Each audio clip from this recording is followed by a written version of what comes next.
ভাই শুরুটা সাকলাইনকে দিয়েই করি। যাই রাজশাহী ওয়ারিয়র্সে আপনি টিম সাজিয়েছিলেন, সাকলাইনকে আপনি আপনার টিমে নিয়েছিলেন, চ্যাম্পিয়ন হয়েছে, এখানেও আপনার সাথে খেলছে, আপনার সাথে থাকা অবস্থাতেই ন্যাশনাল টিমেও ডাক পেলো। রাতে কি কোনো কথা হয়েছে তার সাথে?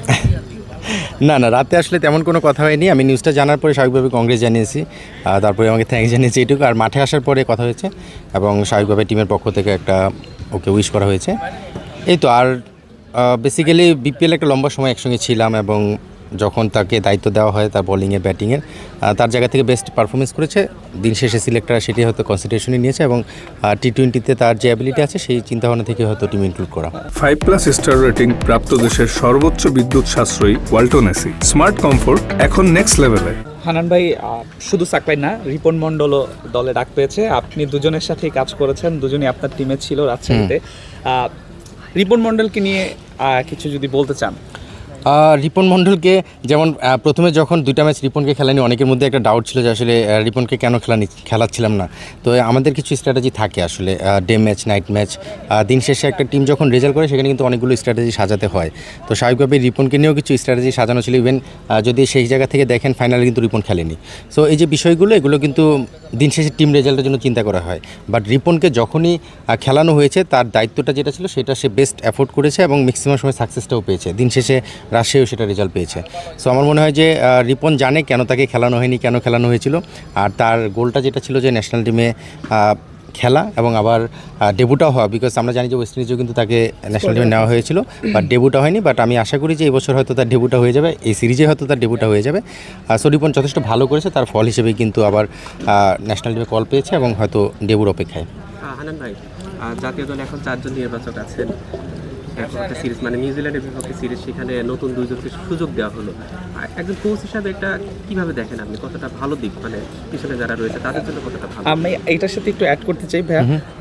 মুস্তাফিজ, তাসকিন তারা তো সবসময় খেলে, আমরা তাদেরকে ছাড়া চিন্তাও করতে পারি না। বাট এই যে একটা সিদ্ধান্ত নিল টিম ম্যানেজমেন্ট, তাদেরকেও রেস্ট দিয়ে এই 2জন ইনফর্ম বোলারকে নিয়েছে, এটা কতটুকু সাহসী সিদ্ধান্ত? আমার কাছে মনে হয় এটা সময়ের দাবি। বিকজ আপনি দেখবেন এর আগে হয়তো সিলেক্টররা এটা চিন্তা করেনি, বিকজ ওয়ার্ল্ড কাপ ছিল, টি-20 ওয়ার্ল্ড কাপ, স্বাভাবিকভাবে খুব বেশি এক্সপেরিমেন্টের চিন্তা করতে পারিনি। বাট এখন কিন্তু টি-20 ওয়ার্ল্ড কাপের জন্য আমাদের হাতে 2 বছর প্রায় সময় রয়েছে। সো সেই জায়গা থেকে এখন কিছু জায়গায় হয়তো চিন্তাভাবনা সিলেক্টররা করা শুরু করেছেন ফর লং রানে। তো সেখান থেকে যারা পারফর্ম করছে এবং যারা রেডি স্টেজে আছে তাদেরকে নিয়ে চিন্তা করছে। এবং স্পেশালি আমি যদি বলি বোলিং ডিপার্টমেন্টে কিন্তু এই ধরনের চিন্তা করা যায়, বিকজ বলাররা সাধারণত যখন ফর্মে থাকে বা রিদমে থাকে তখন বলারদেরকে স্বাভাবিকভাবে যে কোনো সময় কিন্তু ইন্ট্রোডিউস করা যায় ইন্টারন্যাশনাল লেভেলে। সেই জায়গাতে হয়তো সিলেক্টররা চিন্তা করেছেন এবং আমার মনে হয় যে এটা একটা রাইট সিদ্ধান্ত। আমার জায়গা থেকে যদি আমি বলি, অ্যাজ এ কোচ বলেন, ফর্মার সিলেক্টর বলেন, সেই জায়গা থেকে আমার মনে হয় খুব ভালো একটা মুভ। নিশ্চিতভাবেই আমাদের সিলেকশন প্যানেলকে আমি এটার জন্য সাধুবাদ দিতে চাই। পাশাপাশি আমাদের ক্রিকেট বোর্ডও এটা অ্যাপ্রিসিয়েট করেছে, বিকজ ক্রিকেট বোর্ডের ক্লিয়ারেন্স লাগে, প্রেসিডেন্টের ক্লিয়ারেন্সও লাগে, অ্যাট দ্য এন্ডে সবার লাস্টে তার সাইনটা লাগে। সো আমার কাছে মনে হয় যে ভালো একটা সিদ্ধান্ত, যেটা আমরা পজিটিভলি দেখছি। সাকলাইনের বোলিং তো অবশ্যই আপনার ভালো লাগে, ব্যাটিং কেমন লাগে? আসলে ব্যাটিংয়ে তার সাথে কাজ করছে না, সাকলাইন আসলে বেসিক্যালি অলরাউন্ডার এবং আমাদের চিফ সিলেক্টর কিন্তু অলরেডি মেনশন করেছেন যে আমাদের একজন পেস বোলিং অলরাউন্ডার কনসিডারেশনেই কিন্তু সাকলাইনকে টিমে ইনক্লুড করা। সেই জায়গা থেকে রিসেন্টলি যখন বিপিএলও খেলেছে রাজশাহীতে, তখন কিন্তু যখন তার ব্যাটিংয়ে কন্ট্রিবিউট করার সুযোগ ছিল, ম্যাক্সিমাম সময় কিন্তু হয়তো 1টা 6 2টা 6 ওই ইম্প্যাক্টটা রাখার চেষ্টা করেছিল। সো স্বাভাবিকভাবে বলা যায় যে তার মধ্যে সেই ব্যাটিং অ্যাবিলিটিটা আছে।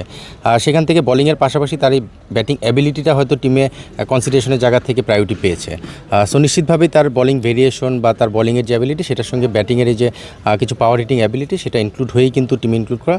সো আমার মনে হয় যে ভালো একজন অলরাউন্ডার অপশন হিসেবে সে নিজেকে ডোমেস্টিক ক্রিকেটে প্রমাণ করেছে।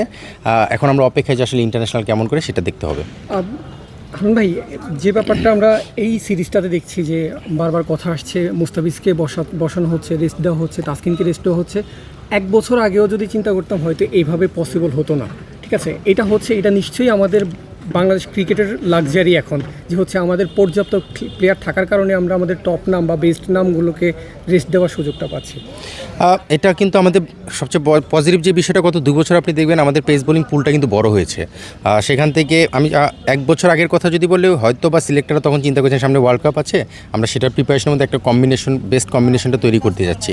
সেখান থেকে হয়তো সেভাবে চিন্তা করিনি। বাট এখন কিন্তু রিসেন্টলি জাস্ট কিছুদিন আগে টি-20 ওয়ার্ল্ড কাপটা শেষ হয়েছে। টি-20 ওয়ার্ল্ড কাপের জন্য যে প্রস্তুতি বা যে যেভাবে টিম গঠন করা দরকার, কিছু সিনিয়র প্লেয়ার আছে লাইক তাসকিন, মুস্তাফিজ, তাদেরকে হয়তো বা ওয়ার্ল্ড কাপের কাছাকাছি সময় যাবার সেট আপের মধ্যে নিয়ে আসা যদি দল মনে করে। তো সেখান থেকে এখন এই আর্লি স্টেজে হয়তো এই ধরনের কিছু মুভ করা যেতেই পারে। সেই জায়গা থেকে সিলেক্টর হয়তো চিন্তা করেছেন যে এই চান্সে তাদেরকে দেখাও হয়ে যাবে যে তারা আসলে ইন্টারন্যাশনালের জন্য কীভাবে প্রস্তুত হচ্ছেন বা কতটুকু ক্যাপাবল। সো আমার মনে হয় যে সিনিয়র প্লেয়ারদের রেস দেওয়া বা যারা মোস্ট এক্সপিরিয়েন্স তাদেরকে রেস দিয়ে এই ধরনের এক্সপেরিমেন্টগুলো যে কোনো বড় টুর্নামেন্টের শুরুর দিকেই যদি নেওয়া যায়, মানে 2 বছরকে টার্গেট করে যে আগানো, সেখান থেকে শুরুতেই নিয়েছে, আমি আসলে পজিটিভলি দেখতে যাচ্ছি।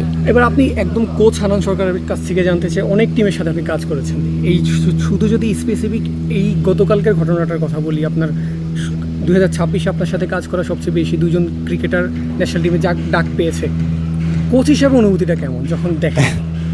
না, সেটা তো আসলে ভালো লাগে, কারণ আমাদের দেশে বেসিক্যালি যখন যে কোনো প্লেয়ারই দলে চান্স পায় সেটা ক্রেডিট আসলে সব কোচেরই পাওয়ার যোগ্যতা রাখেন। কারণ সাকলাইন কিন্তু কিছুদিন আগেই ঢাকা প্রিমিয়ার লিগে গাজীর হয়ে খেলেছেন, সেখানে উজ্জ্বল ভাই ছিলেন, উজ্জ্বল ভাইকেও ক্রেডিট দিতে হবে। এবছর হয়তো বিপিএল আমার সঙ্গে খেলেছে, বিসিএল হয়তো আমার সঙ্গে আছে, নিশ্চিতভাবে লাস্ট ক্যাম্পে আমাদের সালাউদ্দিন ভাই, আশরাফুল, সোহেল ভাই তাদের সঙ্গে ছিলেন, বিদেশি কোচরাও ছিল।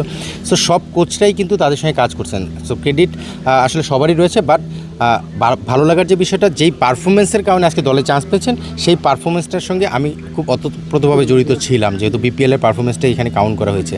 সো অবশ্যই তো ভালো লাগা কাজ করে, কারণ যার সঙ্গে রিসেন্টলি কাজ করেছি সেই টুর্নামেন্টের পারফরমেন্সে তাকে সিলেক্টররা চিন্তাভাবনা করেছেন। সো আলাদা একটা ইমোশন কাজ করে এবং নিজের কাজের প্রতি আমার মনে হয় যে আরও ইন্সপিরেশন চলে আসে যে ভালো করতে হবে। অবশ্যই তাই। তাদের প্রতি আপনার বার্তাটা কী থাকবে অ্যাজ এ সিনিয়র বড় ভাই, অ্যাজ এ কোচ? আমি আসলে তাদের প্রতি বার্তা বলতে, আমি আলটিমেটলি এক একটা স্টেজে এক একভাবে ক্রিকেট খেলতে হয়, সেই জায়গার জন্য তাদেরকে প্রস্তুত করার যে বিষয়টা অ্যাডভাইস করার চেষ্টা করি। আসলে আমরা যখন একটা টুর্নামেন্ট বা এই ধরনের ম্যাচ এনভায়রনমেন্টে কোনো কম্পিটিটিভ জায়গায় খেলি, তখন কিন্তু ম্যাসিভ কোনো টেকনিক্যাল বা স্কিলের কাজ করার সুযোগ থাকে না। তখন হয়তো ট্যাকটিক্স নিয়ে আমরা বেশি আলোচনা করি বা প্ল্যানগুলো সাজাই। তো নিশ্চিতভাবেই যেহেতু ন্যাশনাল টিমে খেলতে যাচ্ছেন, সেখানের ন্যাশনাল যারা প্যানেলে রয়েছেন, কোচিং প্যানেল, তারা তো তাদের প্ল্যানটা দিবেন, সেখানে কী করলে বা কীভাবে এগিয়ে যাওয়ার সাকসেস পাওয়া যায় সেই বিষয়ে কিছু অ্যাডভাইস করার চেষ্টা করছি। বাকিটা ন্যাশনাল টিমের সেট আপে যে নিশ্চিতভাবেই তাকে গাইড করবেন। সো অ্যাডভাইস থাকবে এটাই যে যেখানেই খেলুক, যেভাবেই খেলুক, তার কমিটমেন্ট, ডেডিকেশন এবং প্রিপারেশনের জন্য পারফেক্টলি নিয়ে এসে খেলতে পারে।